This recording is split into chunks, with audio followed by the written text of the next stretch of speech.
Hi everyone, and welcome to Otakusphere Weekly Episode 7, which I am tentatively calling Natsu Can't Go Shopping Because He is a Bear. I'm Karen, and with me tonight are Lifesong. Hello. Sal. Hi. And LB.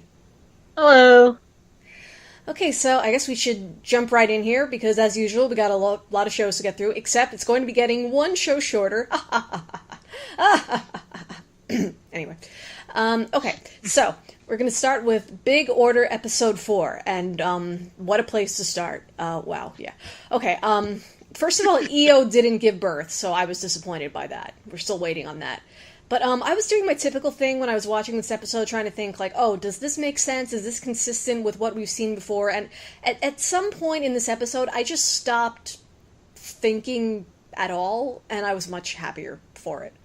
Like, I don't even know where to start with this episode, with the nukes, and I just... Lifesong help.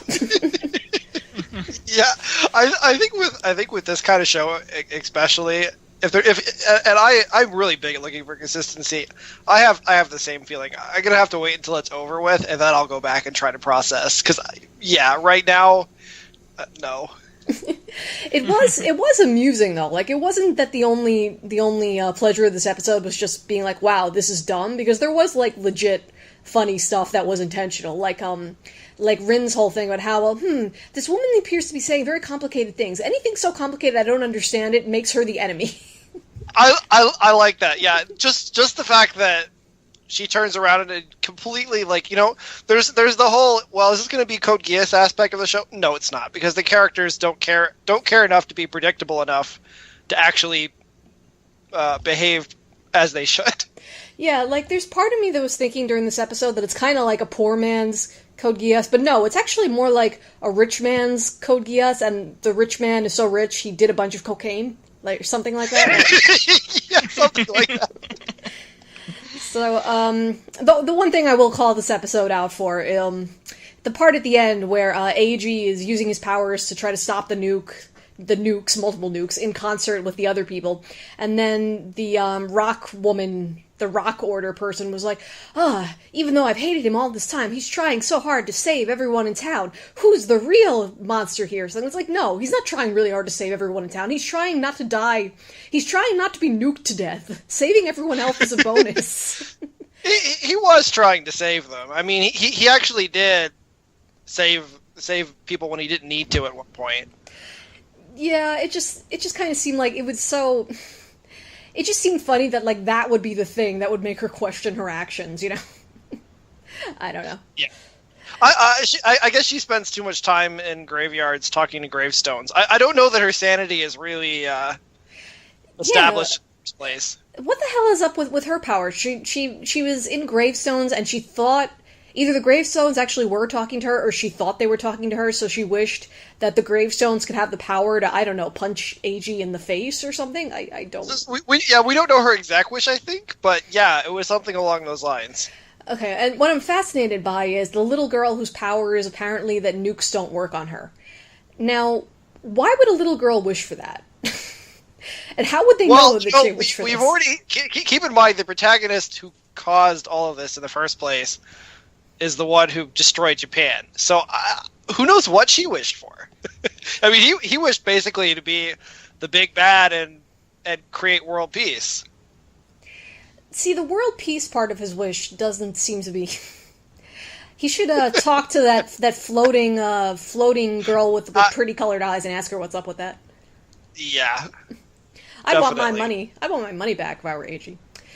Okay, so we're gonna move on to Kiznaiver, Episode 5, and this one brought me back after kind of being a little bit annoyed with the show last week. I found this one really entertaining, and I'm now much more, just much more interested in where it's going now that they're connected emotionally instead of just physically, and it kind of seems like now it sort of makes sense that this is maybe where the organizers wanted to go to begin with. which almost makes me wish they'd kind of skip the whole physical pain part, but I don't know. I guess it's too early to say that. Sal, what'd you think of this one?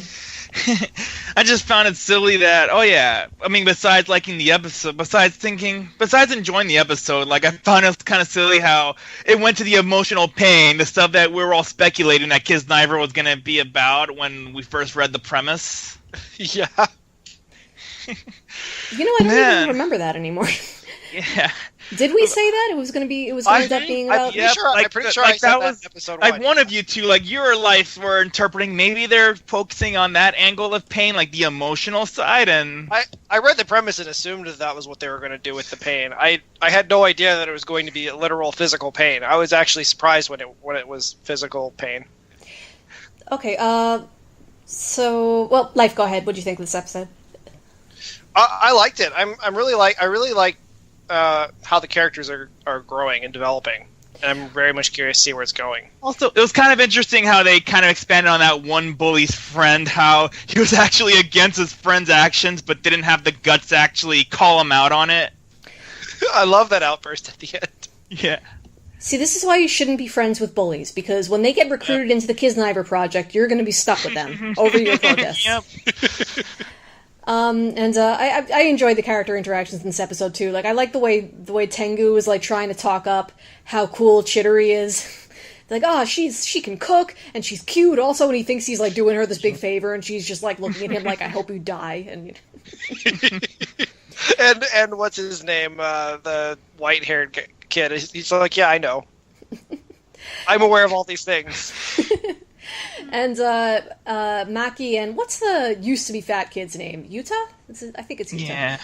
Yeah, and they have an interesting interaction where we find out that she is also perhaps a sex offender. She should hook up with Yoshio from Kuma Miko. Yeah. So yeah, this was just a really entertaining episode, and I'm back to caring what's going to happen, which is not where I was last week. Anyone have anything further on this one? Nah, I'm ready for the next episode. I'm just curious to see what sort of emotional and physical challenges they're going to go through next week. Yep. Oh, it's all getting turned up now. Yeah. So things should be getting even more real now that we're passing the halfway point. Assuming Kiznaiver is going to be one core. I do not know. I think it's one core. I think it is. Yeah. But I couldn't tell you where I read that, so I don't know how legit it is. Although one thing, though, if it becomes more and more about emotional pain, I think the masochist guy is going to be disappointed. Yeah. You know what I wanted? I'm sorry? I think that as it becomes more about emotional pain, it'll actually be what's her name? The sex offender woman. Maki? Maki. I think she'll actually be the one taking over for him at that point. That would be an interesting dynamic. Yep, once she fully lets herself go. Yeah, it's there's some stuff going on with her. Let's just put it that way. Okay, moving on to The Lost Village, episode 6, and I feel like this episode finally kind of gave us something that we could latch on to after the last couple of episodes being very nebulous, filled with a lot of hints of things where we don't know what's happening. In this episode, while we still don't know what's happening, we got glimpses into everyone's past and kind of have a better idea as to why a lot of these characters are in the situation that they're in. I don't know, I just like the fact that we're finally getting some background on, why are these people even here? But I'm still really just as confused as what's going on, in terms of what's going on. If they're all hallucinating for some reason, or if there's a supernatural entity that's manipulating all of them. But, I feel like it's easier to stay engaged when at least I'm starting to... I don't know if care about the characters is the right word, because you kind of hold the characters at arm's length in the show, but I feel like I'm, just at least interested in what they're doing. What about you, Life? Yeah, I find that I'm wanting more and more to kind of root for them and see them actually make it through this whole crazy endeavor. But I want them to say more about the mystery, but I like the character. Go ahead. Quick question. Was that girl that they referred to, that was one of the first people that disappeared in the village, was she among the group, or was she someone else entirely? They thought it was Maki. Not Maki, I'm sorry. Oh, too many anime. Misaki, yeah. Yeah, I think she's the same one that was the one that disappeared. That's what they were thinking anyway. Yeah, because I'm wondering, could she be like maybe one of the sources of the stuff happening? We have no idea. Well, she was going to confess like what she actually was, and stupid Mitsumune had to cut her off. Yeah, because of his illusion. Because I'm guessing that what happens in that forest is that it probably just gives physical form to whatever your biggest regret is, or your most traumatic memory in your life. I think it's fear is coming to life. Yeah. That's kind of the interpretation I've got. So that begs the question: why is Mitsune's greatest fear like a penguin that looks like a prinny from Disgaea with its face split open? I mean, it was pretty terrifying. Yeah. Must have been something as a baby that scarred him for life. If that turns out to be the answer next episode, like if we get... I can totally see that. If we get a flashback where he's like, he had a little penguin dolly when he was a baby, and then like it got ripped or something because his dad was mad at him or something, that would be great. I would like that. The only thing I thought this episode was missing is at the very end when Koharun shows them the newspaper clipping about Maki. I thought she was going to close the book and be like, and this newspaper was from 1935 or something like that. Yeah, well, that would have actually told us something. But nah, that would have been too useful. Sal, yeah. other than figuring out the forest of fear, what'd you think of this one in general? I'm still intrigued, and I'm hoping that the next episode continues to step up its game, giving us another reason to invest in the show. Yeah, if they just kind of tread backwards next episode and it's all just a bunch of vague hints, I'm going to be really annoyed. But I think we're past that now. So. Yeah, because again, I still have faith in this show, because, I mean, it's the director that did Shirobako and Girls on Panzer, so...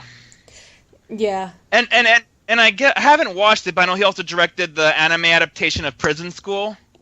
I haven't seen that one yet.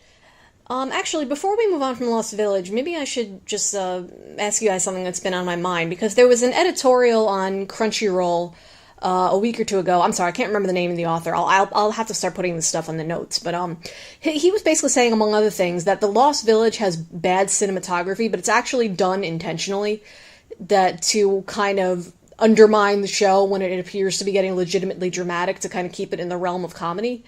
Sal, does that make any sense to you?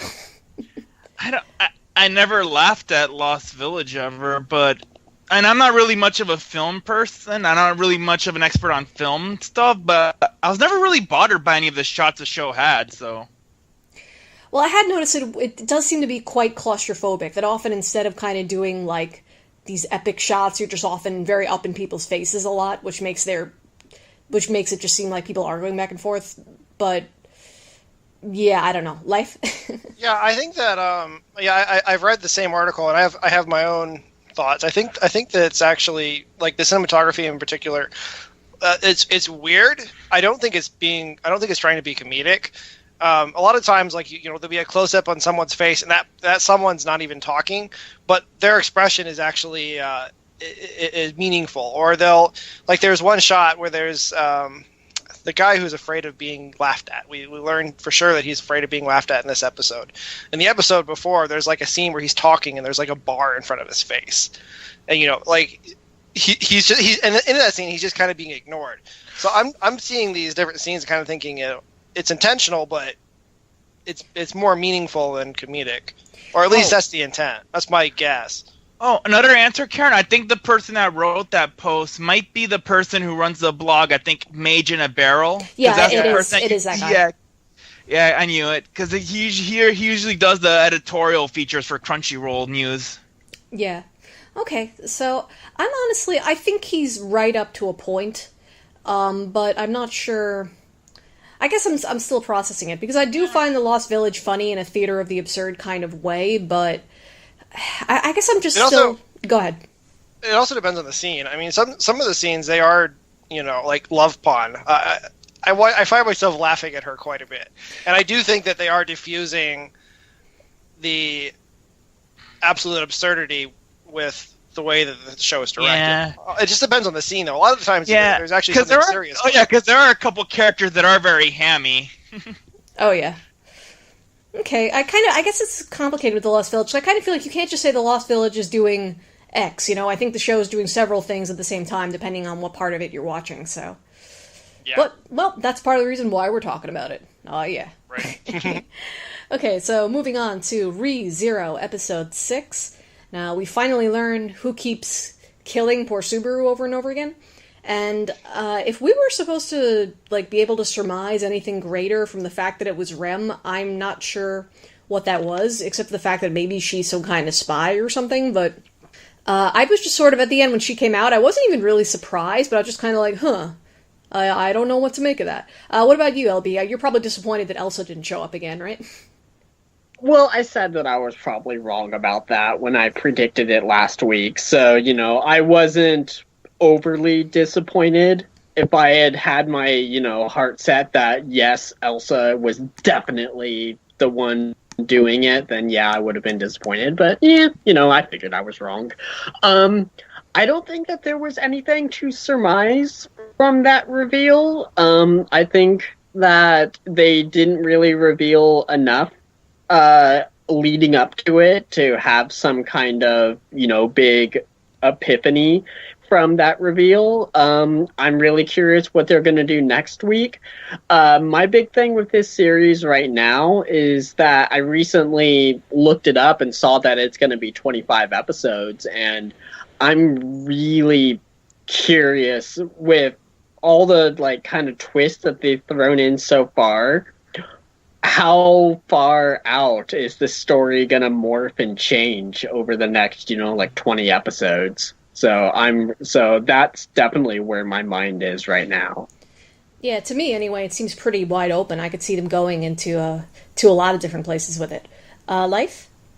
Yeah, Rem's not the one that killed him the second time, at the very least. She might have killed him the first time. I'm not sure. But if you look at the weapon that she's using, she's got this big mace weapon on a chain. He's killed by a knife. You mean the time where he was killed in the ending of the previous episode? He was killed by a knife then, right? Yeah. Okay. I'm so confused. Well, we've only seen he's actually only died twice at this point. The first time he died in his sleep, we have no idea what happened. The second time, he's super sick and he gets killed with a knife and maybe some wind magic or something. This time, Rem is assaulting him with a ball on a chain. But doesn't he say that he heard the chains when he was murdered the last time? Did he say that? Maybe he did. I think he did, but you may very well be right that he was killed by something else last time, because I had that thought too, that this doesn't look like the thing we saw kill him, but I don't know. It could have also been the other sister, Ram. Yeah. If it was her, I mean, that would make sense, because her whole thing is kind of that she's good with a knife, and, that's her whole thing. Knife and cleaning toilets. Yeah. I kind of feel like we need to wait for more to happen in the show before we can have much more to say about it. I will say with this episode, I did like the scene where he and Amelia are talking, and she asks him why he keeps calling her Amelia Tan, and he says, well, it's kind of like an advance on our relationship. I want us to get to the point where we have pet names for each other, so I have a pet name for you.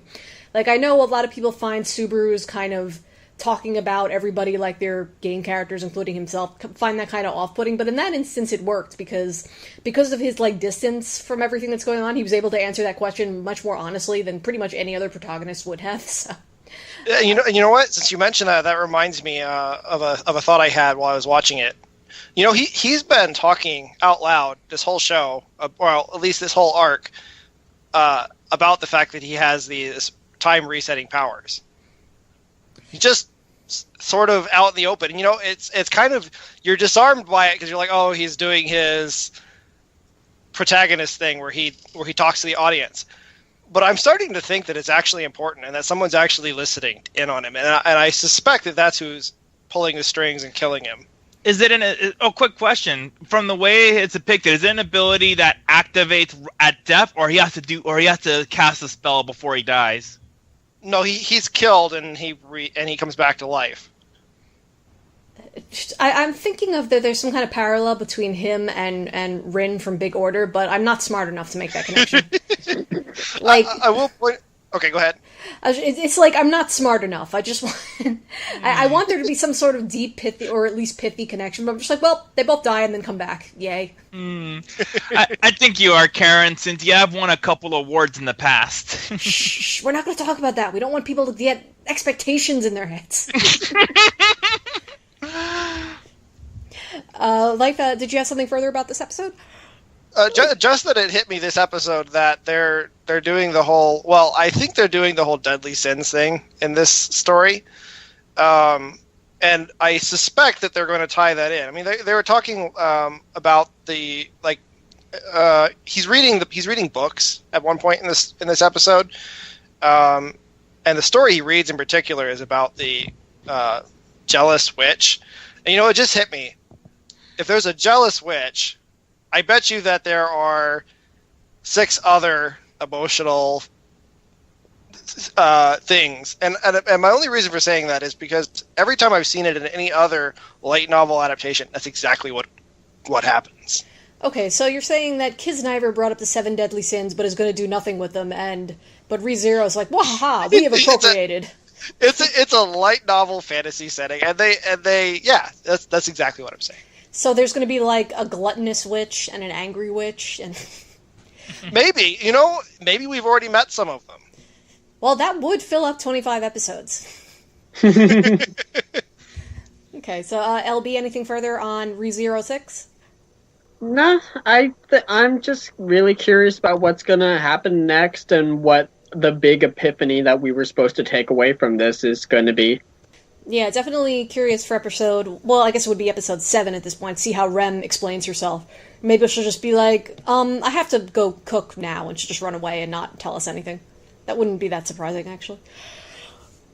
Oh, excuse me. Okay, next time, note to self, have regular coffee before podcast, not decaf. Not decaf. Okay, Flying Witch episode 5. I am going to say something totally blasphemous. I was kind of bored by this episode. I love the part at the beginning where Chinatsu sees Chito, the cat, going off, and she's like, oh, cool, I'm going to follow it. I don't know where I'm going, but I bet it'll be awesome. But then it's kind of like the rest of the episode didn't really live up to that. It's just like a lot of... First, it's Chinatsu wandering around following the cat. Then it's Makoto wandering around following the cat. And I just felt like it... Not even by Flying Witch standards, just not that much happened. Life, did you feel differently? I more or less agree. I think I liked it more than you did. But, that is kind of how it played out. I liked the first part of the episode more than the second part. I liked the second part, too, though. I liked watching Makoto follow the cat around. I think I was amused by the concept, maybe even more so than anything that actually happened. Yeah, I think there was something kind of... I like the concept of the episode with first Chinatsu following the cat and then Makoto following the cat and different things happening, but I feel like the episode just needed something else in it to really feel satisfying, I guess. Did you catch the bit with the old woman who had the charms? Did that make sense to you? Well, the part where she said, I just did all the charms, so I don't know which one worked. At first I was thinking, well, wait, if she's not a witch, how could she even do the charms? They wouldn't work if she doesn't have magic, right? It was like, oh, well, it doesn't really matter. She just did a million charms and probably just convinced herself that one of them worked. So. I think the twist there, the reveal, which I kind of missed at first and then realized in retrospect, and I haven't gone back to make sure that I'm correct, but I think it was that the witch who had actually shown her those was Makoto as a little girl, and that was kind of what was supposed to tie the whole episode together. Except that I think everyone kind of missed it. So. Wait, but if that was Makoto as a little girl, then wouldn't that mean that Makoto is older than she seems? I'm confused. I have no idea. I don't know. But they show Makoto with a map in the very beginning of the episode, and I think that's the map of the town that she's in, and she doesn't remember when she drew it. I have no idea. Maybe they'll explain it in a later episode. I really don't know. If it does turn out that there's something going on with Makoto and she's actually really 100 years old or something, then I'm going to be very impressed. Because yeah, I doubt that'll be it. But I think there was something implied, and I'm not entirely sure what it was. Yeah, see, I just thought the whole joke of that scene was that she's like, "Oh, these charms worked for me, and they helped me marry my husband," and then it turns out that no, actually, it did nothing. It was just yeah, no, I think there was more to the joke. I couldn't make sense of it. So Okay, well, we're gonna be watching for that, I suppose. Okay, so that brings us to Joker Game Episode 6, and, this episode was perfectly fine. It didn't kind of annoy me the way 4 did. It wasn't as good as 5, but it was still perfectly fine. However, I really want them to stop doing these done-in-one episodes and get back to the main plot, if the show even has a main plot, because, like, I kind of felt like nothing that happened in this episode was really that important. Well, except for the fact that it had a messenger pigeon, which was really cool, but that's about it. What'd you think, Life? Yeah, I mean, I don't know that it even has. I think this was when they kind of introduced the main plot, even. I don't think there really even was one before this episode. Other than we have spies that do spy stuff. Yeah. So by the main plot, you mean the bit at the end where the guys are talking and it's like, this D agency, we don't like them being around, and they're like, well, something's been approved, and they're something. Yeah, like it sounds like they're actually going to be in an internal struggle between the Japanese army and the D agency. Yeah, well, I guess that would. We've been talking about how are they going to deal with the horrors of World War II in this show without kind of getting too deep into it. And I guess if it's a big internal power struggle, it could always just be D agency being like, well, look, we didn't want any of this crap. It was just the army. Yeah. Yeah, So. Actually, I noticed that they made a pretty big point of taking the moral high ground in this episode. Even when he could have assassinated the agent, he doesn't. Yeah, that actually seemed a little bit odd, because it didn't seem like, based on their previous behavior, like, it didn't seem like they would kill wantonly, but it seemed like they definitely wouldn't shy away from killing if it suited their aim, so it did seem a little odd to me. I thought that too, but then, I also, the only thing that stopped it from being really awkward, I think, was the fact that it was stated in the second episode, in the intro of the show, we don't kill people. I didn't think they'd take it to that extreme. But I found it interesting that they did, I guess. I don't even remember them saying that. When was that? He quotes it. I don't remember exactly when it was. It was in one of the first 2 episodes, but he quoted it in this episode. Oh, okay. Wow, I'd completely forgotten that even happened. That would have... that probably would have if I'd remembered that, I would have been less confused in the middle of this episode when he decided to spare that guy's life. I do have 1 or 2 questions, though. Did he have that, like, messenger pigeon, like, inside his coat or something for the whole episode? He might have. I kind of think he didn't, because he had to get off of the train to, set it free. I don't know why he would have needed to get off to do that otherwise. Yeah, maybe he picked up the messenger pigeon at the stop. I actually didn't really get anything with the messenger pigeon. He was planning to pick up the paper. I mean, that's what he went there for. So it could have all just been as planned. Yeah, and wait. So did he tie the paper to the messenger pigeon's leg and then send the pigeon on ahead? I'm not sure if he sent his own note or if he tied the message or tied the paper. Okay, because what I couldn't figure out... I think it was his own note. I'm not sure. Yeah, what I couldn't figure out is why did he... I probably just missed it, but why did he so desperately need to radio ahead, or in this case, pigeon ahead, and let them know what happened when he would be there like half an hour later anyway? I must have missed something there. I'm not actually sure. Okay, so at least it's not something super obvious that I missed. Yeah. I mean, I was more caught up with it. Well, what is he going to show his trick to the kids? I'd already moved on to that at that point. Yeah. Okay, so hopefully next week with Joker Game we'll get back to episodes like 1 and 2, and maybe we'll see Sakuma again. I like him. He's nice. I do have one more thing to say. That is, I'm going to be really confused with the timeline if they don't start explaining when things are happening. Episode 2 and 3 in particular were weird with the time. The last couple could have been back to back, and nothing would necessarily have been wrong. But those 2 just kind of stand out in my mind. Did those happen in order? Because I mean, we know 2 was later. Wait, when you're saying 2, do you mean the? I mean, I'm sorry, episode 3. Oh, okay. I'm thinking in terms of arcs, and they're not. I'm wrong. So it's episode 3 and 4.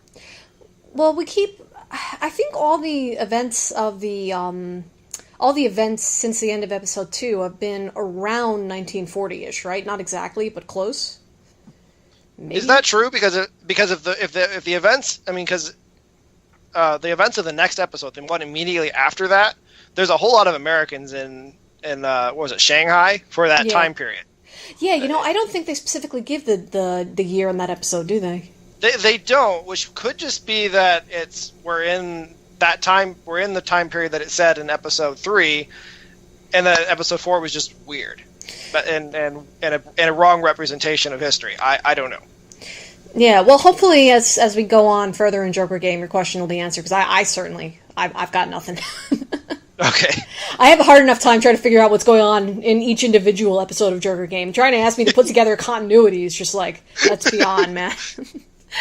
Okay, so moving on to Twin Star Exorcists, episode 5. I didn't really have much to say about this episode, other than I wonder why Rokuro doesn't just use his, magic fire fist every single time, because it seems like that just ends battles in one punch, whereas whenever he tries to do anything else, it never works as well. So if I were him, I'd just use the magic fire fist all the time. LB, what you have to say about this episode? I enjoyed this episode. I'm starting to feel like we're almost at the halfway point of the series, and I still don't feel like that they've introduced an overarching, let me see if I can phrase this correctly, an overarching reason to particularly care. I believe you guys have talked about this in the past where, it's just the whole deal with the Twin Star Exorcist, it's obviously not going to happen anytime in the near future, so I'm not expecting that to be the big overarching thing, but some kind of main plot, I suppose, is what I'm looking for to keep it all tied together and keep me interested for the next, 5, 6, 7 episodes, and I'm just not seeing it so far. Yeah, right now the main plot seems to be Kegare show up, they are bad, we must beat them. That is... Yeah, and I mean, we're at the halfway point pretty much, and I'm just not seeing an overarching story that's keeping me pulled in as much as it was, in the first 3 or 4 episodes. Yeah, although to be fair, they do point out in this episode that the way that Kegare are manifesting in wherever they are in Japan, I don't remember what the name of their town is, but the way it's manifesting there is different from everywhere else. So that is, I guess you could say they're starting to put down some plot elements, but yeah, that is kind of a bit sketchy if that's all we have to go on. Life? Yeah, they've introduced one plot element in 3 episodes, and you just explained it. Yeah, woo. No, I'm really frustrated with it. I want to like it a lot more than I actually do, and I'm just kind of it's spinning its wheels. You two really already covered it. I think that it's going, word on the street is that it's going to be 4-core, so they might have a reason to be padding it. I don't know. I think it's really annoying that they're putting padding in the front of the show. Yeah. We barely even know what it's about. Yeah, and I really hate it when a show I otherwise like goes nuts with padding. The example that immediately comes to mind is Space Brothers. I watched maybe 30 episodes of Space Brothers. I think that was 4-core. Either that, it may have been more than 4-core even, but it just in the middle, they started padding it so much, and there was one episode where, after I watched it, I was like, there was literally no point to that episode. There was nothing in that episode that hadn't been covered by a previous episode, and I stopped watching it. But now I kind of feel bad, because I really liked it when it was good, So, right. Dumb padding. Yeah, and Space Brothers it's a great show, but yeah, when you hit episode 99, you just want to pull your hair out. It went that long, huh? Yeah, it was 99 episodes, and then they stopped right in the middle of a story arc. What? Oh, wow. Yeah, I'm guessing just caught up with the manga. Maybe. Yeah, and they've yet to continue it. I believe there's some movie continuations, but yeah, in terms of the TV story, they go up to episode 99, get in the middle of a story arc, and just stop. And I'm scratching that off my to watch later list. Yeah, maybe it's good that I stopped when I did. Spared myself some pain, I don't know. But yeah, this is kind of like preaching to the converted, but it's kind of like, if a show is going to be 12 episodes, it should work with 12 episodes. If it's going to be 4-cores, maybe the pacing will be different than the 12 episode shows, but it should still work within the amount of time it has. If it feels like they're spinning their wheels or it's obvious filler, something is wrong. Just because a show is long doesn't mean it's an excuse for it to be boring. Yeah. So, Yeah. Yeah. I'll step off Kinda my sucks, little too. soapbox of super obviousness. Yeah. Kind of sucks too for you, Life, 'cause I heard that the source material was actually good, obviously because the same guy did Good Luck Girl. Yeah, I haven't read the manga for Twin Star Exorcist, but I will say that there's a sense that his manga style is really kind of unique, and I could see that in Good Luck Girl. I could see that in his manga, and I saw it in the first 2 episodes of Twin Star Exorcist, and it got me all excited. And I haven't seen any of it in the last couple, so I don't know. Okay, so Twin Star Exorcist, we're not dropping you, but consider yourself on probation. Consider yourself warned. Okay, so that moves us on to Macross Delta, where I will sit back and do my nails. And I don't actually do my nails, that's a lie. I hate the way nail products smell. Anyway, Sal, what did you think of this episode? Wow, let's see. Where to start? Kind of glad they finally had a space battle. I mean, like with dogfights, mechs using knives, gunshots here, and missiles there. Anyways, oh yeah, I did find it neat how Mirage, even though she is a genius, like she lacks the ace abilities that her grandparents had, and they kind of reference that. I guess kind of implying that it was kind of a burden that she's been dealing with her whole life. Yeah, that her parents were super awesome and she's not. Yeah, pretty much. Yeah, I like it actually. I think it's interesting, kind of how the spaceship, the dogfighting aspect of it is really cool, and then we have the music aspect of it, and I like the music. But Freja's story, it's like this little mini side story up against Mirage and Hayate, and it's like, isn't she supposed to be the main character? And I don't know. I find her really uninteresting. Yeah, well, Macross has always had the love triangle angle, so... Yeah, but the thing is, like, in Macross Frontier, it was really obvious that there were 2 love interests, and you kind of care about both of them from the beginning. Yeah. And this one, it's like, no, Freja could die in the next episode, and nobody would even care. I'm hoping that maybe they're saving her story for something big, considering how she reacted during that one battle. So hopefully the next episode will kind of develop her a little better to make us care about her more. I hope so, because it's like it just feels weird that she's so like all she does now is sing and make Hayate cool. Yeah. It's like, okay, well, I mean, I guess that's fine, but and then she only becomes enthusiastic when she sees Hayate around whenever she gets down from something. Yeah, it's kind of just weird. It's like, this is really backwards. It's like this word's like, you're a traitor. It's like, I'm in despair. Hey, Hayate's here. Time to put my passion into my singing. Yeah, I don't know. Her character is just kind of annoying. Yeah. Oh, one thing I'm kind of curious is that thing that they showed at the end of the episode. So maybe that situation is what inspired that race to want to rebel against the current alliance. The giant scar on their planet. Yeah, I'm sure that has something to do with it. Okay, are we good? Yep, I think so. Yeah, we're good.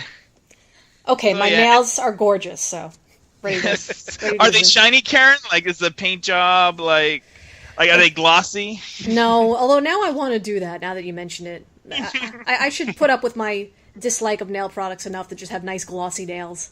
Then next week when you guys are discussing Macross, I can just be like banging my glossy nails on the table. You could look into that tutorial of making your nails look like the sailor senshis. I'm gonna forget that you brought that up because I don't want to get involved in that. Because that is something I would do. Okay, let's move on to Kuma Miko, episode 6. And for the first time in weeks, I'm enthusiastic about Kuma Miko again, because this episode was about Machi and Natsu, and that's what I want. That's the relationship I want to see. And Hibiki and Yoshio were both in it, and they both contributed to the story, but it wasn't really about them. It was about the 2 leads. So I really enjoyed that. So I had some questions about this episode, though, where I wasn't sure whether or not the store that Machi was afraid to go into was like an actual occult sort of store, or whether it was more of a Spencer's Gifts sort of place. Scary in either case, but I was just sort of curious if we were supposed to be able to discern like exactly what type of store it was or something. LB, what'd you think of this one? I thought, to answer your question, I actually thought that the store was just a general like book and DVD store. It's just that what they were focusing on were just general, like occult things, kind of like, Walden Books or Borders or whatever, and that's just happened to be what Machi was focusing on, which freaked her out. What kind of Walden Books did you have in your neighborhood? Because I don't remember them looking like that. Yeah, I know. But that was the impression that I got, is that it was just a general book and DVD store, because, I mean, the DVD that Natsu asked her to buy was a pretty, not threatening topic in the least. So yeah, what was it again? I don't even remember. Something that I don't even understand. It was almost like, I want to say it was some kind of anthropology topic or something. But I don't remember either. What did you think of the episode in general, though? In general, I enjoyed it. It made me laugh. It made me feel good by the end. Though I have to admit that in the second half, when Machi got back and she was crying and all upset, and Natsu was totally beating himself up because he felt that he forced her into a situation that she wasn't ready for, and I felt so bad for both of them, even though I know I probably shouldn't have, because really Machi probably should have been able to handle going to a store, and Natsu probably should have been able to handle sending her to a store. But even still, I felt so bad. It was just like, oh, I want to hug them both. Yeah, I had a pretty similar feeling. It's like, oh, you two. Oh. You just end up with that awe response where you can't say anything else. Or at least I do. Life, what about you? I loved it. I think that the show is finally picking up, actually. Last week I liked, and I think this week as well. Just like, suddenly all the jokes are clicking and everything is funny, and I don't know. I just kind of appreciate where it's going. I really liked the segment at the end, actually, especially Chef Natsu. Oh yeah, that was great. Yeah, I was gonna bring that up as well. As Natsu in the kitchen, it could have been disastrous. They could have gone for the easy joke, but it was funny still. So much effort went into actually cooking that food, where he's just standing there with a knife trying to figure out how to use his bare hands to cut the food. I love that. Yeah, and I feel bad for Natsu in general with this kind of weird existentialist problem he has, that he's a human in bear shape, so even if he wants a nice DVD, he can't go to the mall and buy it himself because he's a bear, so he has to send... Yeah, something... a thought that occurred to me this episode, Natsu's probably like around the same age as Machi. See, like, they even show Machi swinging him around when he's a cub, and she's a little kid. Yeah, I was actually wondering if that was consistent, because I thought when they showed flashbacks in the past, when Machi was little, they showed Natsu being, if not the exact same size, they show him being much bigger than her, I think. They did, but, I mean, bears grow a lot faster than people do. Yeah, it's not necessarily inconsistent. I just I was interested by that in this episode, because I had just kind of assumed that Natsu was at least a couple of years older than her, and now it seems like they're probably about the same age, so it kinda, I assumed that too, and then I caught it. I was like, it makes the joke funnier if he's actually the same age and everyone is all respectful to him because he's the bear, and he is smarter than everyone else anyway. So he's a very gifted 14-year-old bear. Yeah. A thought actually just occurred to me. I remember because I rewatched the first 2 episodes with some friends a couple of nights ago because I was showing them new season stuff, and a line sticks out at me that when Natsu was writing kanji in one of the first episodes, and Machi tells him, "Oh, your handwriting is terrible," and his response is, "Don't expect too much from a bear." And yet in future episodes, I mean, he's using buttons to close the shed door. He's cooking in the kitchen, and it's just like, I'm curious now, how much is too much to expect from him? Because it seems like every so often he breaks new ground in, So we can expect this much from him, but we can't expect this much from him. I think that Natsu's capabilities are unlimited. I think the best is yet to come. Yeah, his hands seem to be his only real limitation. Yeah. Given enough time. Fair.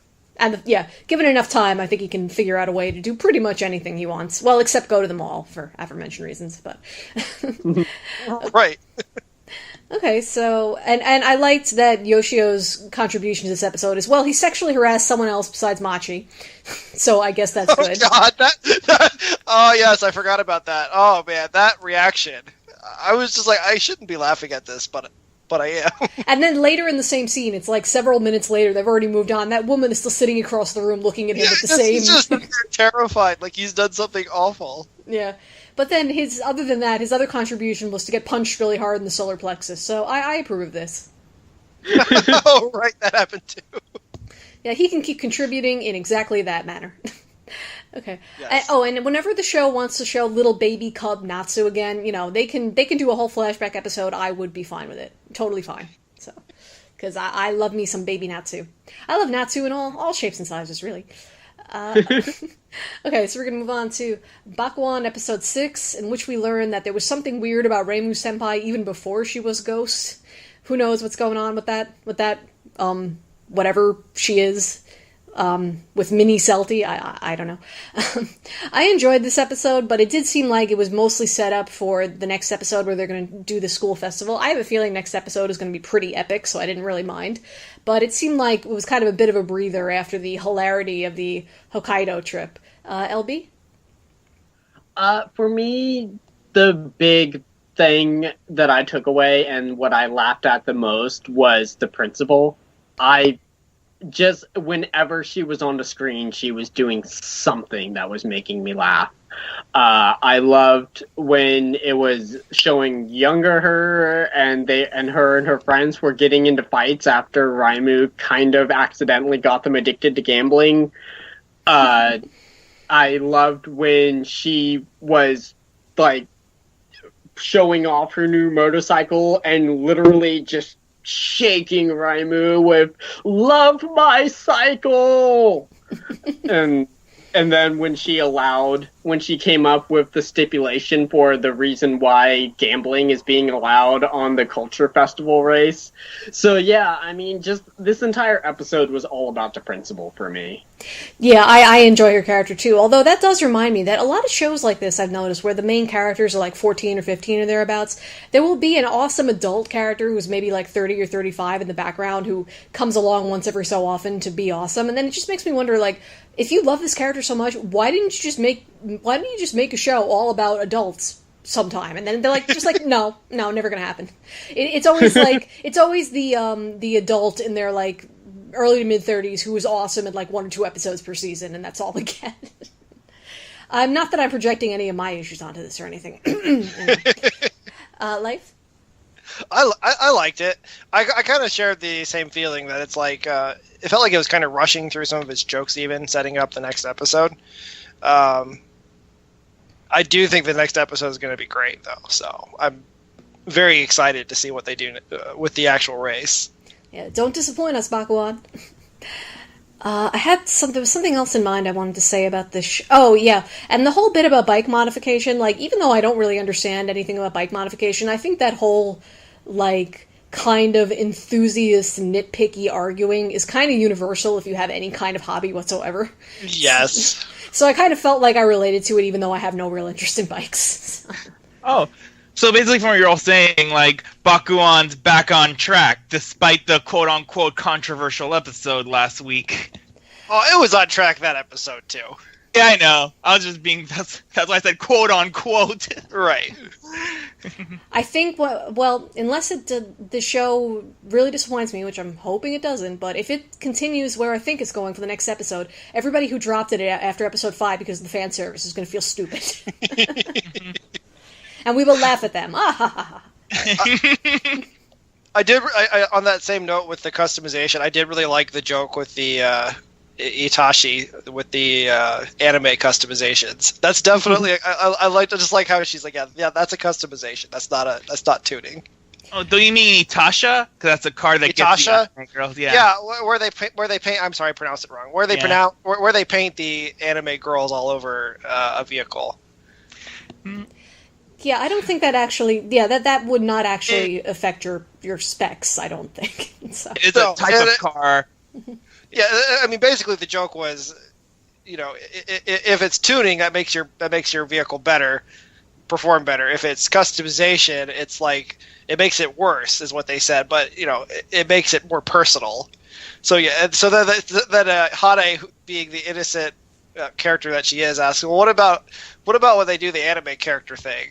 And she's like, and Osana's like, yeah, that's customization. I want to ask you. You've been calling her. I think her name is Ansa. Is that right? Ansa? Do I have it wrong? I think you. Yeah, I think it's Ansa. Ansa? Yeah. Okay.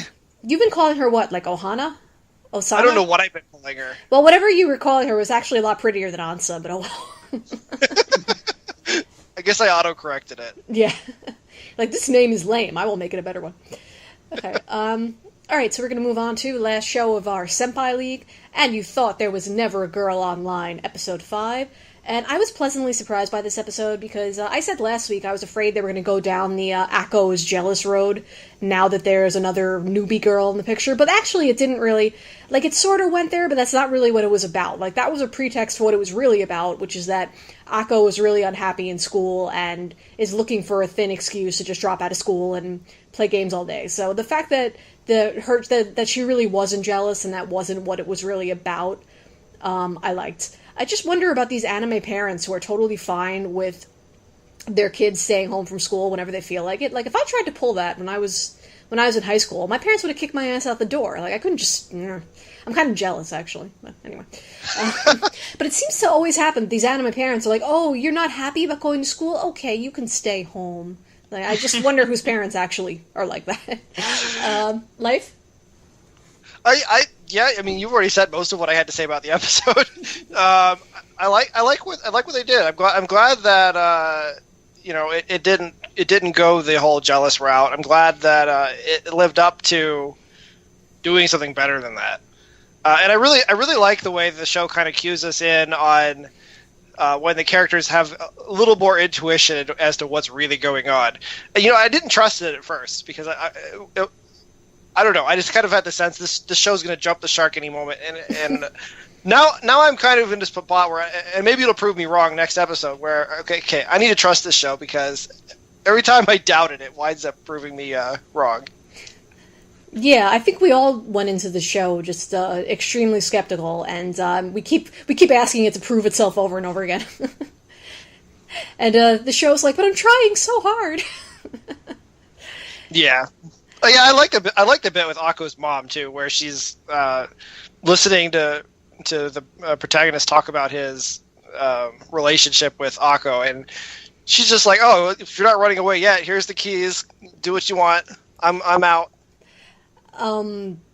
Yeah, actually, I didn't even really pay much attention to that at the time, but I guess she's figuring maybe Akko's not going to have a lot of suitors. She needs to strike while the iron's hot. I think that was the joke. And okay, well, if this kid knows what he's getting into and he's not running away, I think we're okay. Yeah. LB? I really liked this episode. I had a slightly different take.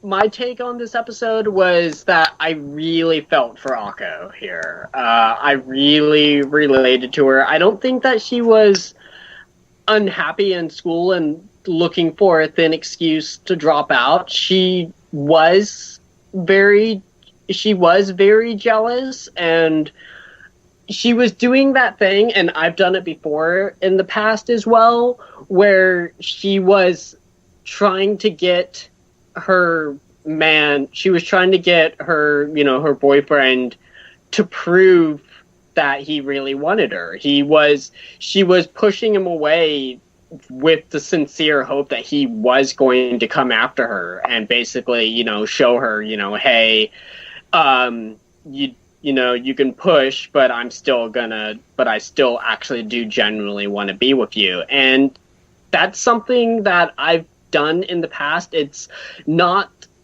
something that, like myself or other people, it's not something that we do out of immaturity or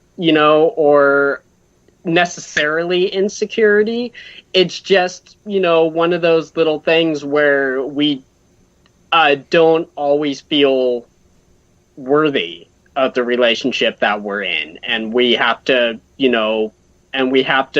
and so we try to reject it in the hopes that the other person will come after us and kind of break through our walls. And I think that's what Akko was doing, really.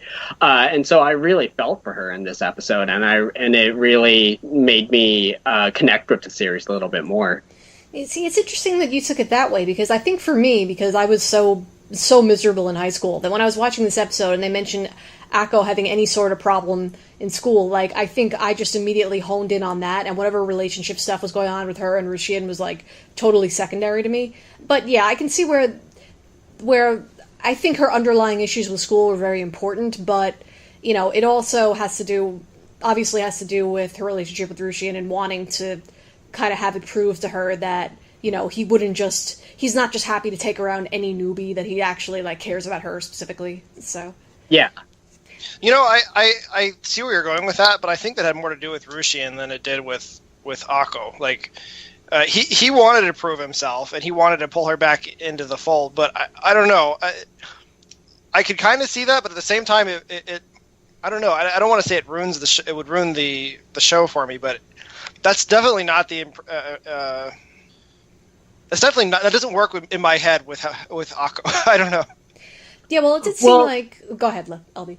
Oh, sorry. I was just about to say that one of the big reasons why I was able to see it that way is because in the final moments, when both of them were finally able to comfortably say, oh, hey, my boyfriend, this is my boyfriend. This is, the person I'm seeing. He came over to my house to check on me. They were finally comfortable enough to, say that to other people. And so I think that's why I was able to see it that way in my head. Yeah, I get that. At the same time, I think Akko's been... I think kind of big point with Akko's character is that she's been comfortable with that the whole time. It's been really Rushin that wasn't. Mm-hmm. Yeah, and part of this episode is him coming to accept that it's not just... I can totally see that. All right, so I think, unless anyone else has anything further on that show, I think we're done with the Senpai League for this evening. Ouch! What's the matter, Sal? I stubbed my toe! I'm sorry to hear that, but actually, this is a great opportunity to talk about Kiznaiver, the 21st century approach to pain management. Like, what's that? Instead of only you feeling the pain of a stubbed toe, with Kiznaiver, everyone can share your pain. Your friends can wince in agony just when you do. That sounds kind of weird. Not at all. Listen to this testimonial from a satisfied customer. Kiznaiver is great. Now whenever Karen's baby kicks her in the face, I get kicked in the face. See? With Kiznaiver, the 21st century... This is a horrible idea. Don't buy it, Sal. Shut up, Life. You know I have to sell ad space here. Yeah, but can't we sell something else? Something that isn't awful? I was going to sell Sakamoto posters, but then LB stole them all to wallpaper his house. My precious. I think I'm just gonna go take some Advil. Ask your doctor about Kiznaiver, the 21st century approach to pain management. Side effects of Kiznaiver may include dizziness, vomiting, and being drawn with trigger face. Women who are pregnant or may become pregnant should not use Kiznaiver because, dude, seriously. Do not use Kiznaiver if you are currently being written by Mari Okada. Your pain is all on you. We're back with our Kohai League. The show's on the lower half of the draw, for lack of a better term. Okay, so that brings us to And Happy, episode 5, and I kind of felt like this episode was an inevitability once they introduced the girl who has a really bad sense of direction. But I didn't mind it. I thought it was cute and fun in the way that Unhappy typically is, but it also because I knew it was coming, I was just kind of like, okay, we have to just get through this, and then something more interesting can happen. But I'm glad that the other two girls have kind of been like formally introduced to the show now, so we can move on. Life? Yeah, I liked it a lot. I don't know. I just thought it was really cute. I don't have any better reason for liking it than that, but.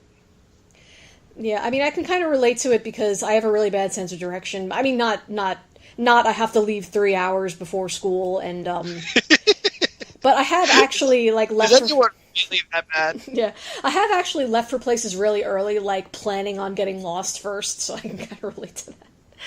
Yeah, I can relate to that too. Yeah. Okay, so we'll move on to Bungo Stray Dogs, episode 5, and this was a friggin' Sherlock episode. It was a bad Sherlock episode. And then at the 11th hour, they're like, oh, the detective guy, he actually doesn't have an ability. He's just a really good detective, as if that makes the previous episode more interesting somehow, and it doesn't. I'm just really, really annoyed by this episode. I mean, maybe if I liked the mystery element more, I would have been okay with it, but I always find in these sorts of stories, when they start doing the deduction thing, I always find it extremely far-fetched, when they're like, well, from this, we can therefore assume blah, and I'm just like, no, you can't. It doesn't work for me. Go ahead. I was just going to say, I take it you felt similarly? Yeah, the whole Sherlock thing was banking on the 3 bullets thing, where the guy's like, well, why would anyone fire 2 extra shots? And just a moment beforehand, they'd explained that the criminal's style was to fire 3 shots. Yeah. Of course, the extra 2 were extra shots. Yeah, like that. Apparently, because basically the whole mystery, in quotes, hinged on, well, he said that, so he knew that the first shot actually killed her. Ha ha ha. Therefore, he's the murderer. But it's like, No. He didn't reveal anything. I even noticed that. I'm like, oh, well, that can't be what they're going to hinge this on, because that would be stupid. And then I get to the end. Well, that's stupid. Yeah, because I was thinking, like, you would assume that if someone's being, basically murdered at point-blank range, it's not unnatural to assume that the first shot actually killed them. So to be like, oh, well, he assumed that the first shot was the kill shot, therefore he's the murderer, is just... Yeah, I did not like that at all.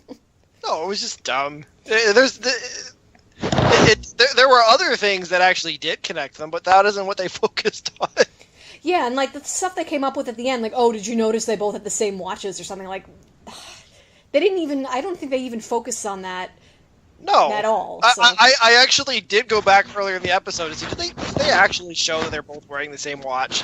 And they do, in the same frame, show that they're both wearing the same watch. Oh, okay. I'll give them credit for that. But it was still not what connected the mystery. Yeah, so I think we both feel pretty comfortable dropping the show at this point, right? Yep. I'm done. The only thing that gives me, like, the slightest hesitation is, according to polls, apparently this show is really popular in Japan right now, and I don't understand it, but I kind of wonder, maybe it gets really good later based on Is the TV show popular? Is the original popular? What's actually popular? Well, I think the anime characters are charting in all the popular characters polls, but maybe it's just that I don't remember if it's a manga or not. Is it a manga or is it a light novel? I think it's a manga. It's not. It doesn't feel like a light novel at all. So I think it's a manga. Yeah. Well, I guess it's just the strength of the source material carrying it for now. But it's kind of like, if this is like a really, really popular show in Japan, do I really want to drop it? But I don't know. This episode is pretty painful for me, so I think. Yeah, I agree. Okay. Yep, it is a manga. Okay, thanks, Sal. So that is. No were-tiger this week, Karen? No, and really, the show should just not even bother to exist if there isn't going to be a were-tiger. Really. I want a spin-off called like Were-Tiger Adventures, where it's just the dude turning into a were-tiger every episode, and it can be like Sailor Moon, only with tigers, and yeah, that's what I want. It would be a better show. It would be, yeah. Okay, so we're done with Bungo Stray Dogs. It is dropped. You hear me? Dropped. We mean it this time. Not even kidding. Probably. Moving on to Tanaka-kun, as always, Listless episode 5, and honestly, I don't even remember this episode that well. I remember I really liked the bit at the end where it turns out that Miyano was totally on to what was going on with Shiraishi having a crush on Tanaka. But yeah, Miyano is definitely the best character. Yeah, and I was glad she was in it again, because she hadn't been in it for the last 2 episodes, I don't think. But what even happened at the beginning of this episode, Life? Do you remember? Yeah, they go shopping for his sister. Oh, right. Oh, okay. And he just tries to... He's like, well, I'll get everything that starts with this letter, because I think it started with this letter. Yeah. Right. And then, no, they need a drain cleaner or something. Yeah, okay. Well, we've confirmed that the show was still funny, even when they're not introducing new characters left and right. Yep. Okay. It was still fun. Yeah, I think that's really all we have to say about it this week. So, speaking of shows that are funny that we don't have that much to say about, haven't you heard on Sakamoto, episode 4? I really like the bit with the sparrow, but this is another episode. I think I watched Tanaka-kun and Sakamoto early in the week, and I've been, like, threatening to start taking notes, and I haven't been doing it, and I'm really going to have to start doing it, because I don't even remember Sakamoto that well. LB, what did you think of this episode? I enjoyed it just as much as the other episodes. I actually have to admit, though, that at this point, I feel like I'm just rehashing the same basic thoughts of every single week. It's, it's over the top, and every single week I think that it can't get more over the top, and yet it does. And I'm realizing that's basically my thoughts every single episode, which isn't necessarily a bad thing. It just doesn't make for very interesting discussion. Okay, well, maybe instead of trying to discuss the episode, maybe that's our problem right there. Maybe you and I should be discussing ideas for where we would take Sakamoto on our ideal dream date. and discussing the show is actually secondary. Like, have a Sakamoto competition every week, like LB versus Karen. Who can take Sakamoto, who can give Sakamoto a better time. Oh my. That sounded dirty. Okay, so I say starting next week we do that, and if the show happens to generate something we want to talk about besides it was funny, we can talk about that too. Okay, awesome. Life, do you want to throw your hat in the ring to be part of the ideal date competition, or are you just going to watch from afar? No. I will say a little bit on the episode, though. If you must.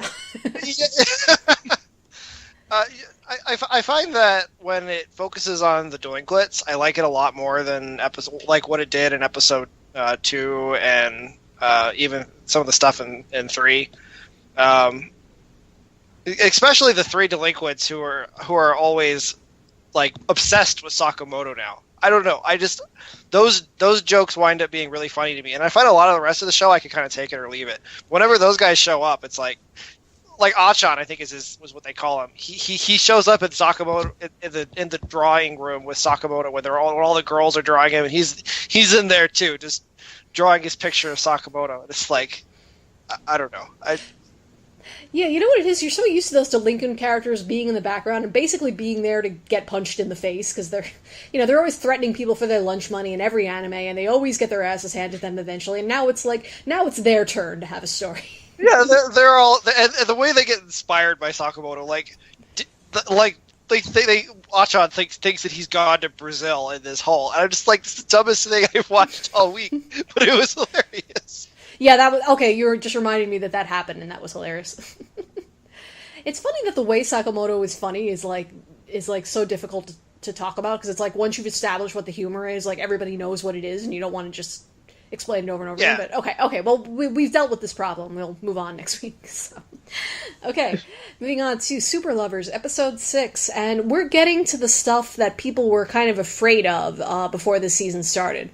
For about 5 episodes, it's really been, I mean, we knew it was kind of marketed as a yaoi show, so we knew this was coming. It's not a shock, but up until now, if you didn't know any better, you could say it was just a show about brotherly love, and Haru was just, very affectionate, except when he's getting drunk and he's being an asshole. But other than that, he's, just very affectionate. But in this episode, they started to cross into territory where Haru is asking Ren for sexual favors so he can continue cooking him dinner and stuff. And it's like, okay, this is getting a little weird now. I actually don't think he was serious about that, by the way. But I just wonder if the show is ever gonna kind of overtly acknowledge what it's doing, because now instead of it just being about brotherly love, it's like, okay, obviously there is another component here, because you don't get upset when your brother says you have no sex appeal. You get upset when your lover says that, So it's like, now that they're kind of moving into the lovers territory, are they ever really going to acknowledge that that's what's happening, or are they just going to keep saying, oh, he's my brother, I love him because he's my brother, and never really face what the show is actually doing? What do you think, Life? I think they were taking it. I think they were intending to take it seriously. I mean, they even introduced a new character who I think is gay for Ren and is jealous. So, I mean, they're going to go there. It's just a matter of when they're going to go there. Yeah, I mean, I hope they do, because I'd much rather. It's not like I'm gonna throw my hands up and be like, this is an inappropriate relationship, I cannot watch this anymore. But it's like, I want them to actually grapple with the issues of the inappropriate relationship if they're going to have it at all. If they just keep glossing over it by saying, haha, we're brothers and we love each other, smiley face, then it's kind of like, this isn't interesting. Or the worst, Haru's basically an American. Or he's basically a foreigner, so whatever he does is just, it's a foreigner thing. That's not... God. Yeah. Yeah. Because, that's what happens in America. Older brothers and their adopted little brothers are lovers, and everyone is totally fine with that, and there's no problem. Okay. So, yeah, super lovers. I mean, I guess I'm kind of glad that it's progressing, but on the other hand, I hope they actually, kind of deal with... Well, I'm not going to rehash. I just want them to move on and actually acknowledge what they're doing. Yeah, we might be cringing really hard real soon.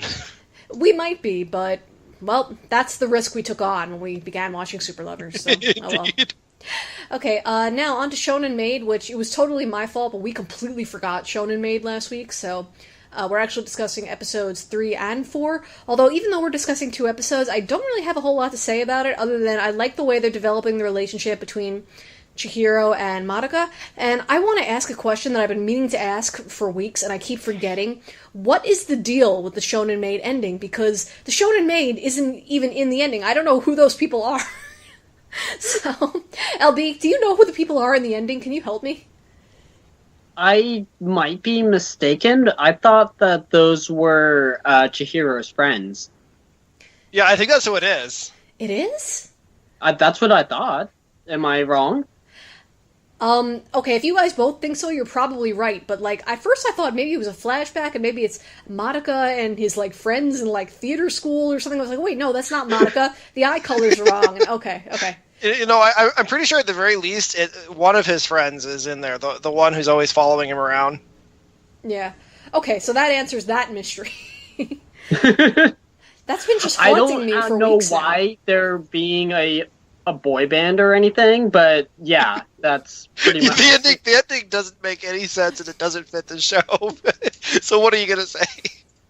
Okay, so basically there's a whole new ending. Now I know who's in the Shonen Maid ending, but it still doesn't really make any more sense. So, yeah, great. Okay. LB, what did you think of either or both of these 2 episodes? I agree with you that I really like that the relationships are developing. I thought episode 3 was a little more interesting than episode 4, but even still, I just really like that that the relationships are developing. My biggest takeaway, though, is that the dog from episode 3, I desperately wanted that dog to stick around and become, the new regular character in the series. I was so sad when the dog got adopted by Cooking Girl, whose name I can't remember. Oh, right. He does make an appearance with her at the end of the episode. He does, but I wanted the dog to be, in the house and making oh god, I am having brain farts. I wanted him to be making the uncle uncomfortable and miserable. Yeah, you know what? I thought that was hilarious. I did love that they had a little wind-up dog. Yeah, whatever that was, just barking at him to keep him in his room. Yeah, that was hilarious. Yeah, and I like the dynamic between the butler and Miyako. He's funny, the butler. I don't know his name. I'm just calling him the butler. But I thought they were cute together, and I hope they get together and have lots of little butler children. And yeah, Shonen Maid just be in my happy place right now. Life, anything else on Shonen Maid? Nope, you guys have covered it. Okay, so we're going to move on to High School Fleet Episode 5, and it's not being batshit the way I want it to.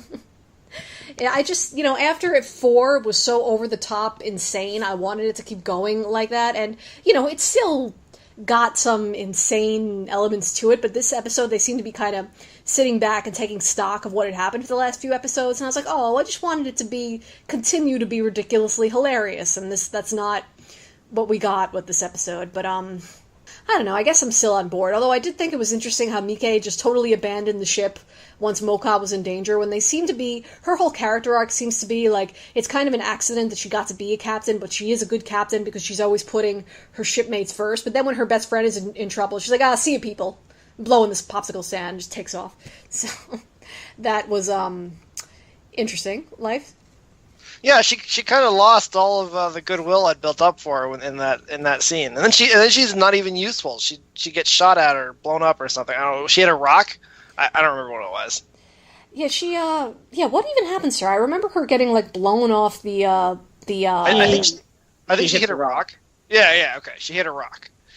I think the most memorable part of the episode for me was actually the ridiculous aspect of the Musashi just like blasting the hell out of anything and everything. Because apparently these student ships are just armed to the teeth. Yeah, well, that one in particular. I mean, like, how much ammo do they have? Yeah, because when the Harukaze was winning battles, they did it, but they did it kind of by the skin of their teeth. If they had to get into another battle, they would have been sunk because they didn't have anything left. Whereas apparently the Musashi just has infinite ammunition. So yeah, the Musashi is obviously loaded to the brink and ready for war, and it's just taking on this whole fleet of instructor vehicles. So yeah, that's a little bit concerning. LB? Yeah. Well, I mean, in terms of the battle, I'm gonna say something. I'm vaguely embarrassed to say this, but I'm gonna say it anyway. I have to admit that this series has pulled me in enough that even though I know that they're not gonna go there, every time these girls get into a battle, I genuinely get on the edge of my seat and fear for their safety. Oh, wow. It's a genuine fear that I have every time they get into a battle, that something is going to happen to one of these girls, that they are going to do a casualty, even though I know that the chances of that happening are very slim to probably never going to happen. But even still, this series has pulled me in enough that I genuinely fear that. Wow, that's pretty impressive. And it makes me kind of feel like a horrible person, because in the back of my mind, I was just thinking if someone died, it would probably be hilarious. Yeah, I've kind of been in the same boat, so. But I mean, I think it's good that you feel that way, because it means you're, really into the show, but it's just,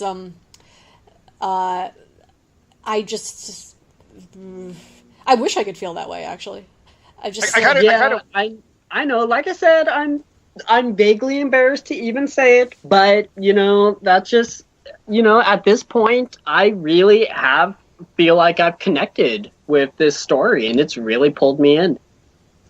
All right, well, hopefully they'll stay safe for you, and they won't pull a Madoka Magica or something. If someone gets their head bitten off by a rabid ocean hamster, I'll admit I'll be done. God, like all Jaws style? Yeah, totally. It'll just be like, with the big pink eyes, and the jaw will come unhinged and bite off someone's head. And yeah, at that point, I'll be done. You're dropping the show if that happens. I'll have even to if it's the admit that captain? I'll just be too traumatized to continue. Okay, so are we done with High School Fleet for this fine week? So. Okay, moving on to Cerebrus episode 6, and I kind of like this episode because I just didn't think they were going to have hero protagonist get kidnapped. And I just didn't, for some reason I didn't expect that, so the unexpected plot twist was interesting to me, and everything about Serato and her whole extended family is cool, and I love her. Well, I want to call him her grandfather, but he's probably not. He probably created her out of, like, I don't know, a dragon scale or something, but I just thought everything with him was really funny, so I'm continuing to enjoy the humor in this series. What about you, Life? Yeah, I agree, and I think that I find it really funny that Hiro he gets all hot-blooded and angry whenever he sees one of the actual bad guys, but then when he's talking to one of the crazy characters like this guy that probably created Serato, he reasons with it perfectly fine, and I'm just thinking, like, I don't know, I maybe it's not that funny, but I thought it was really funny. Yeah, I didn't. It just kind of didn't strike me that way. I just thought the funniness was the funniness. That's a word. I get you. He is just a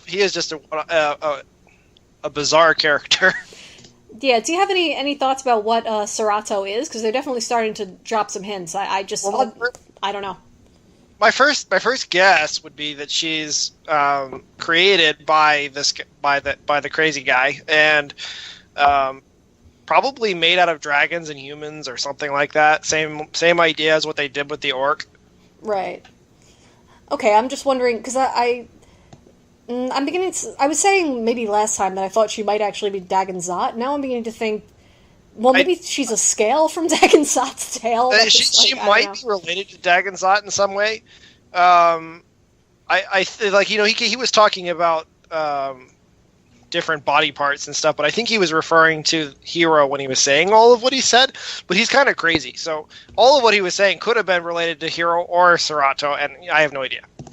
Well, she definitely, this is difficult for me to talk about, but she definitely has some kind of hang-up about his heartbeat that they were discussing, and apparently his heart is, like, of the dragon or something. I don't know. Yeah. He's tied to it in some way. Okay, we need that. We need this explained to us. Indeed. Yeah, I'm very interested in it. I think something worth pointing out, a lot of these types of shows are based off of light novels. And you can kind of go in with a knowledge of how light novels work and light novel anime work to really kind of figure out how they're going to go and what they're going to do. Like, I feel that way with ReZero right now. Anything I know about where ReZero is going is because I've watched dozens and dozens of light novel anime. With Cerebrus, I have no idea. It's not doing those light novel things. It doesn't have any reason to do them. Yeah, I really feel like it could pretty much go anywhere at this point. So it's pretty cool. Yeah. All right, so we are now onto the Chibi League, or shorts, onto Tonkatsu DJ Agetarou episode 5, and for once the Tonkatsu thing was actually kind of relevant, because I thought playing the boiling oil noise would actually be appropriate when you were transitioning songs. But let's see, what else about this episode? I just felt bad for the people from the Tonkatsu Club who showed up to eat. And then they thought there was going to be Tonkatsu, and then they just couldn't, and they're like, huh? Yeah, and they're at some club, so like friggin' like there's no food and a rum and coke is going to cost you like $12, so it's just awful really for them. Yeah. Other than feeling sorry for the Tonkatsu fans, what'd you think of this episode, Sal? I found it kind of silly how he used the frying as a transition for the song that he picked last week. See, for me that was the most plausible part of the entire show so far. Yeah. Oh, speaking of which, Karen, so yeah, my friend who has the DJ friend, turns out that he uses MP3s when he DJs at clubs. Okay, so basically doesn't help us at all. Yeah, so basically for the modern turntable, it still has like the two records that kind of emulate the sound effects and stuff, and you just plug in the laptop or the MP3 player to the turntable when you're like shuffling through songs. Okay, well, I guess that does help me a little bit. Now I know that they use something that looks like a record player, but it's not a record player because they're using MP3s and so on and so forth. I'm still confused, whatever. I'm just going to be, like, reading the Wikipedia page on DJing between now and next week. Life, what'd you think of this one? I liked it. I think that the thing that caught me the most was the very ending moment where his dad is looking up on the internet and he sees the DJ gig, and I want to know what's going to happen with that. Wait, was that his dad? I thought it was the other dude, the DJ dude who Tonkatsu is jealous of. Oh, was it? I thought it was his dad, but I'm not sure. Well, they have shown that guy being on the computer late at night before, so I figured, it's late at night, he's on the computer, and we're not seeing. Yeah, I thought it was a big person, like which his dad is. So I just kind of assumed it was his dad, but I'm not sure. Yeah, I'm not sure either. I kind of want to. I want to watch the last minute of that episode now because I think you might be right because I remember thinking that I think it's supposed to be that DJ dude, but it doesn't look like it's him or something. So I'm not quite sure. It looked like his dad to me when I saw that scene. So I was like, he's busted now. Okay, so we're gonna have to wait to find out what's going on there. Anything further on our Tonkatsu DJ? We're good. Okay. I'm good. So, Moving on to Space Patrol Luluco Episode 6. This is where I'm getting all of my information about motherhood from. Luluco represents, the kind of mother I would like to be. So No, I don't even. I really am interested. What is it with Trigger and mothers who hate their daughters? But I don't think I'm ever going to find out. So I'm just going to have to amuse myself with Luluco in the meantime. I like this episode. I like that the Black Hole app came out and was relevant, and now it looks like they can pretty much go anywhere because I think they're in another universe or something. So. Yeah. Yay, thumbs up. Sal, what'd you think? Yeah, pretty much you summed up what I liked about the episode. Also, this episode's even enforcing your theory about this show being in the same universe as Kill la Kill, because, I mean, that planet at the end, it's like... It's the planet of the life fibers. Yeah, and at the end of Kill la Kill, it said there are other planets that were taken over by life fibers, so... I think they're building up to some sort of Trigger timeline. First Kill la Kill happened, then Inferno Cop happened, which gave birth to Chief Over Justice, and now Luluco. So there's actually like a greater Trigger timeline. That's kind of yes. Wow. That's kind of amazing. I don't even want to process that. And who knows if Little Witch Academia and Ninja Slayer will fit into this timeline somehow. No, I want Kiznaiver to tie into it. Yes, like at the very end, they're all like, okay, now we all understand each other's feelings thanks to the Kiznaiver experiment. Yeah. And then Luluco like just shows up and is like, I'm stealing your school, bitches. And yeah. Oh wow. God. And I do want to say this episode also reminded me kind of Gurren Lagann, kind of how you had the Luluco's father's brain kind of directing the ship. It reminded me of the stuff with Lord Genome from Gurren Lagann. Yeah, not really surprising given the team behind it. And Imaishi being the director. Yeah, exactly. Life, you've got anything on Luluco for us? Other than noticing. The only thing I got is I noticed that they are sticking to the 3 episodes is a season. I guess every 3 episodes they're going to just completely change whatever they're doing, and I don't know that they know what they're doing with it. So we certainly don't know what they're gonna do with it. Yeah. Well, we do know that we are entertained. So yeah. So again, this is basically just Trigger not giving a fuck and just having fun with this whole production. Yeah, and I don't have a problem with that.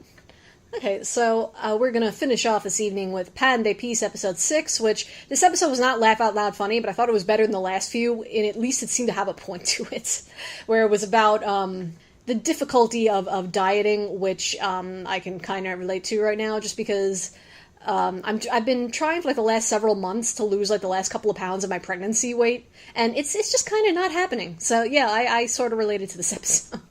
And it is a problem you will have if you eat a lot of delicious bread. So, Life, how'd you feel about this one? I watched the episode and I was like, if I think of this as a satire for how diets don't work, it's actually really funny. And I just kind of had that thought in the back of my head, and I don't know. This was definitely my favorite episode of Pan de Peace, which isn't the most meaningful thing in the world, but... No, my favorite episode is still the one with the bread lightsaber. I want more of that sort of thing. Sal, what do you think about Pan de Peace and weight loss and melon bread? Yeah, that one was kind of silly too, even though there was really no resolution because she was still eating the melon bread. Well, it's not like anybody's going to stop eating melon bread. I mean, come on. I mean, the only resolution would be if they could start making wheat bread, since wheat bread does have less calories, or grain bread. Yeah, melon bread is full of sugar, isn't it? Isn't it just like sugar bread? Yeah.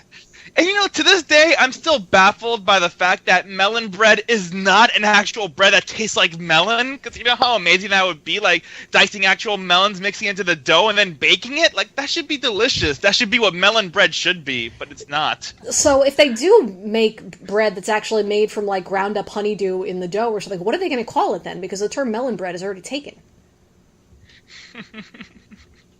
Very good question. Yeah, then melon bread should change its name because there's no melons in it. Yeah, we're gonna write a letter like, "Dear Japan, what is up with melon bread? Sincerely, Otakusphere podcast." That's been a gripe ever since someone told me that melon bread doesn't have melon. Like, from the moment I heard about the bread watching Shauna, I thought it was an actual bread that actually that it has melon in it until. until remember, 2012 when I learned the truth. I'm like, no, what? Yeah, I remember going through the same disappointment, actually. Yeah. Apparently, it's one of those universal things like puberty. You find out Melon Bread has no actual melon in it, and then life just sucks. We're gonna have to move on. All right, let's come back to this. Maybe in Panze Peace they'll really surprise us by making like actual melon bread, and then it'll like redeem itself as a short anime. Yes. Okay, so I think we're done with anime for this week. Because I am a bad host, we completely forgot to do the "Hi, what have you been doing lately?" sort of thing at the top of the podcast, but we have been doing some otaku things, so we're just gonna get that out of the way now before the end. LB, I think you had something you wanted to mention? I mean, sure, I guess. The only thing that I did this week besides watch simulcast is I was browsing through Crunchyroll, came across a series that I remember starting but never finishing, so I just threw it on and blasted through it. It was a little harem fantasy series with tons of fan service called Bladedance of the Elementalers. Fun series, but I doubt that I'll ever watch it again. It's definitely one of those shows where you can tell they wanted desperately to have a second season, so they ended it on a cliffhanger, and then the second season never happened, so... I think I may have seen 1 or 2 episodes of that show. See, there's so many shows where Wilson has watched them, and I've watched 1 or 2 episodes while I'm, like, walking in and out of the room doing other things. So, like, I've seen enough of the show that I feel like I wouldn't want to start it, because it's like, oh, I've seen it already, but I haven't seen enough that I can, like, take credit for it on my anime list, so... Yeah, I've probably seen, like, 1 episode, but they all kind of blur together at this point. Yeah, this one, it's a don't even bother, really. Unless you're just desperate for a harem fantasy series with fan service, but even then, there are probably better choices. Well, that does happen, where you're just like, I am desperate for a harem fantasy anime. Bang, you know. This is true, actually, especially in this house. Oh, LB, you said it was called Bladedance of the Elementaler, right? Yeah. Yeah, it turns out, since it's based off a light novel, maybe if Yen Press brings it over, maybe you'll be able to continue the series if you want to see where it goes from the ending of Season 1. To be totally honest, even if Yen Press brought it over, I highly doubt that I would go through that much effort. Yeah, I can't blame you. I've actually watched it as well. And the reason I watched it was that I read that there were some cool things that were going to happen. So I watched the whole show waiting for those cool things to happen. And then we get to the end, and it turns out those are all later events. Yeah. Oh, well. Life, do you do anything new this week, or just more Blade and Soul? The only thing I'd stopped to do this week, other than the anime and Blade and Soul, has been I watched a little more Phantom World. Specifically, I watched the monkey episode. I don't really even have that much to say about it, other than that was the thing that happened. That was certainly an episode of Japanese animation. Well, did you see what I was saying about how that was kind of like a similar episode from what's it called, Beyond the Boundary, only a bad version of it? Yeah, where they were just trying to have fun and it really backfired. Yeah, instead it was just lame.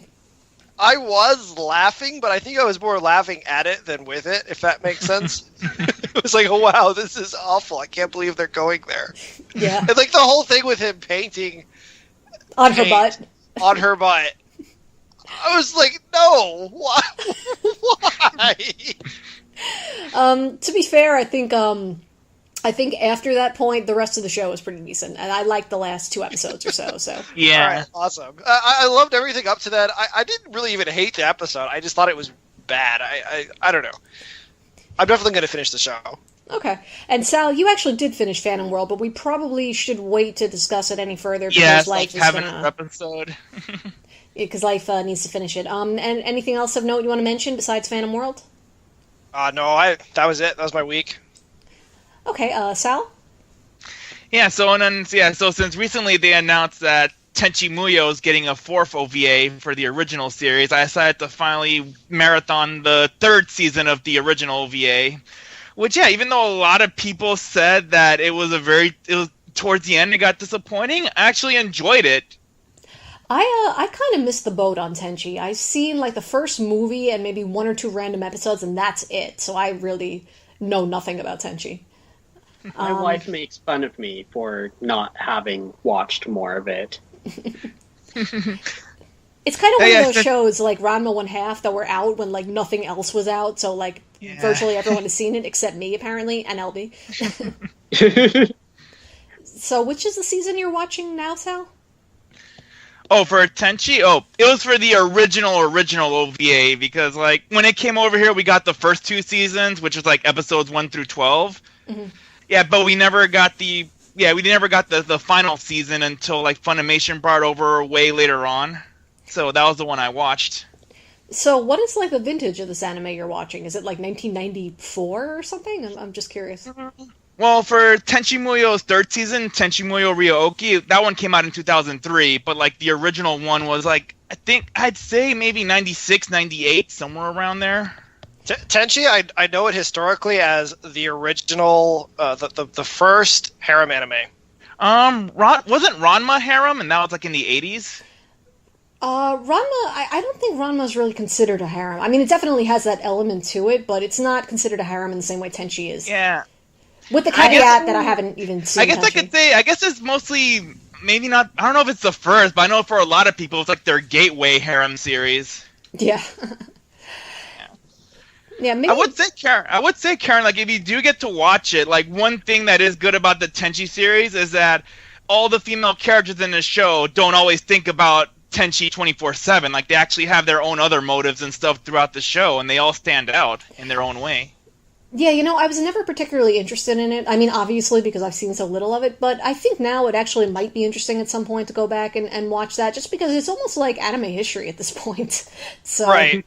So I might actually go back. I think maybe some of it is streaming on Hulu. I'm not positive, but I'll look into it. Actually, the entire series is on Hulu. Oh, okay, good to know, actually. I might actually do that. We shall see. It would help if I wasn't watching 20 things this season, but... okay, I also have something relevant. I hadn't really played a game at all in months, so I just kind of got that itchy finger, So I have Muramasa Rebirth for my Vita. So nice! So I've been playing that for the last few days. I'm most of the way done with Momohime's story, and I'm really enjoying it. I really enjoy Vanillaware games in general, and I can never finish them.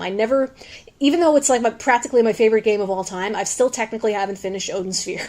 I still technically haven't finished Dragon's Crown, so maybe this will be the one I actually finish. So. If anything, for Odin Sphere, maybe the remaster will be the one when you'll finally get to finish Odin Sphere. Yeah, to be fair, I do have a save file on my PS2 somewhere that's like really, really far into the game, like 90% of the way done, and I probably would have just picked up that save and finished it at some point, but I'm like, okay, the remake is coming out. Why don't I just play it again as the remake, and then it'll be fresh to me, and then I can finish it. So, otherwise, I would have forced myself to finish it. Especially since the remake's like an entirely new game with like the updated gameplay, because they added aspects from Muramasa and Dragon's Crown. To the I don't actually know. Even though they've released a lot of information about it, I don't actually know what's changed mechanics-wise. I kind of almost don't want to know, because I want to just be playing it, I don't want to overthink it. But I guess I'm kind of training myself to play Odin Sphere again by playing Muramasa. And they even have the option to play a remastered version of the original game with the original gameplay. So it's like 2 games in one. Oh, okay, cool. Then if I get really mad at them, like, oh, you shouldn't have brought over this thing from Muramasa, then I'll be safe. Okay, so I don't even know if I'm going to finish it, because I think to beat Muramasa, you actually are supposed to beat it with both characters, and like Vanillaware games, I tend to run out of steam, but we shall see. I'll report next week whether or not I actually the good news with Muramasa, Karen, is that with both characters, there's actually a final boss and an ending scene, so... Didn't they add, like, 12 DLC characters, too, now? So if you actually want to be a completionist with it, you have a lot more to do. There's, like, I think it was 3 or 4. Okay, so maybe not 12. I don't know if I think I may pretend the DLC doesn't exist, just to make life easier. But I guess it's just important to note that, yes, I am enjoying it a lot, and as typical of Vanillaware games, whenever you stop to eat and get, well, not really mana, but basically mana, it looks so delicious. Oh, yes! Like, that team really knows how to, like, design food when you see food in that game. Thank you, Dragon's Crown, for making monsters look delicious. I know, right? That studio just needs to make like a food game, like Cooking Mama Vanillaware style. They want to. Just because they keep making these fantasy games and they keep forcing all this food into it because that's what they really want to be telling stories about. Maybe they'll make like Food Wars the game. Okay, so I asked everybody what they've been doing this week, right? We're good? Good? Yep, we're good. Okay, so it is getting late, so I think I will try to actually do my wifely chores. That sounds awful, oh my god. I think I'm going to finish doing a couple of cleaning up sort of things and read the baby some stories, and it's time for bed. So, night everybody. Good night. Good night. Good night.